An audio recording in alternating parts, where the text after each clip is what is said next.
আমাদের এখানে আমরা 3000 দিয়ে কিনে এনে আমি 3100 টাকা বিক্রি করবো, 100 টাকা আমি লাভ করবো।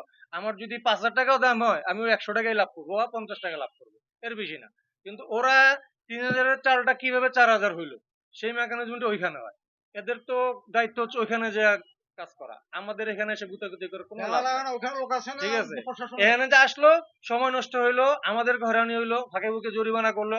ব্যবসা করতে গেলে টুকটাক অনেক সময় ভুলভ্রান্তি হবে, এই ভুলের ইস্যু দাঁড় করে যে খুঁচাখুচি করে আমার ভুল বার করবে, ভুল বার করে বলে জরিমানা দেন, এটা কোনো কাজের না। এটা হচ্ছে টাকা পয়সা মানে একটা ধান্দামি করে নিয়ে গেল, আসলে কাজের কাজ এটা কিছুই না। ঠিক আছে, যদি আপনি প্রকৃতপক্ষে চান বাজার নিয়ন্ত্রণ করতে, জায়গায় চলে যান। জায়গায় কেন বাড়ে, ধানালা কেন কয় টাকা বিক্রি করলো, ধানালা থেকে মেলালা কয় টাকা কিনলো, মেলালার প্রসেসিং খরচ কত হলো, কয় টাকা সে বিক্রি করলো, এগুলো ওইখানে পড়ে থাকেন আপনারা। তাহলে দেখবেন যে বাজার ওইখান থেকে যদি 2000-এ আসে আমি 2050 বিক্রি করবো, ওইখান থেকে যদি 5000-এ আসে আমি 5050 বিক্রি করবো, আমার লাভ ওইটাই। আমি যাই দিয়ে কিনবো আমার লাভ ওইটাই।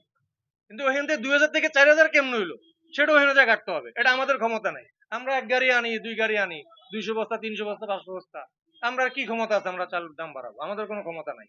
একটা কাস্টমার ওই মাথা থেকে শুরু করে দাম দেখতে দেখতে ওই মাথা পর্যন্ত যায়, তার কাছে আমি কিভাবে দাম বেশি রাখবো? 5 টাকার জন্য কাস্টমার চলে যায়, তাহলে আমি কিভাবে সিন্ডিকেট করবো? এই কথাগুলা আমি চাইছিলাম স্যারের বলতে, কিন্তু উনি তো শুনবে না, বা শোনার মতো ব্রেন নিয়ে ওনারা আসে না এখানে। ওনারা আসবে দামার দাম খুঁজবে, কার কি ভুল আছে, ভুল ধরে মারো জরিমানা।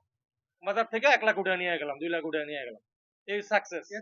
বাজারের ঘোড়ার আন্ডা হইছে, বাজার মূল্য ঘোড়ার আন্ডা হইছে। যদি ইচ্ছা থাকে বলবেন জায়গা মতো যা বাজার নিয়ন্ত্রণ করতে, কেন দাম বাইরে আসে সেটাও এনে যা এটুকুই। আমাদেরকে হয়রানি করে শুধু শুধু আপনার 1 সপ্তাহ 2 সপ্তাহ পর পর আয়া গুতাগুতি করবো, দেন জরিমানা দেন। আমরা এখানে ব্যবসা করি নিজের টাকা ভাড়া দিয়া, লক্ষ লক্ষ টাকা ভাড়া দিয়া, লক্ষ লক্ষ টাকা। উনি যদি আমার খাতা কলম দেখে আমি কয় টাকা লাভ করলে আমার 2 লাখ টাকা খরচ উঠবে, তারপর আমার লাভ, আমি একটা বস্তায় 50 টাকা জায়গায় 100 টাকা লাভ করছি, এতে আমার জরিমানা। আমার কি আলটিমেটলি মাস শেষে এই ব্যবসায়ী লাভ করলো না লস করলো সেটা আমার হিসাব করে দিয়ে যেতে হবে। সেটা আমাকে, আমি 100 টাকা লাভ করছি বেশি, তার বিনিময়ে কি মাস শেষে গড়ে যায় আমার লাভ হলো না লস হলো সেটা আমাকে হিসাব করে দিয়ে যেতে হবে। আমি যদি এখন 100 বস্তা লাভ করে মাস শেষে যদি আমি আমার 2 লাখ টাকা খরচ, আমি যদি 1,80,000 উঠে, তাহলে কি 20,000 টাকা লস করলাম নাকি? এই লস উনি দিবে? উনি দিবে আমাকে এই লসটা কভার করে দিবে? উনি আমাকে কোন হিসাবে জরিমানা করে? করলে সবকিছু করতে হবে যে ব্যবসায়ীটা সব মিলিয়ে কি আসলে বেনিফিটেড কিনা, সে কি সিন্ডিকেট করে কয় লাখ টাকা কামাই নিয়ে যেতেছে এখান থেকে, সবকিছু দেখা যেতে হবে না। আমার খাতা কলম সব দেখে উনি আমাকে, আমি যদি দেখে যে আমি নরমালি 2 লাখ টাকা লাভ করলে হয় আমি 5 লাখ টাকা লাভ করছি, তাহলে বুঝতে হবে সিন্ডিকেট করছি।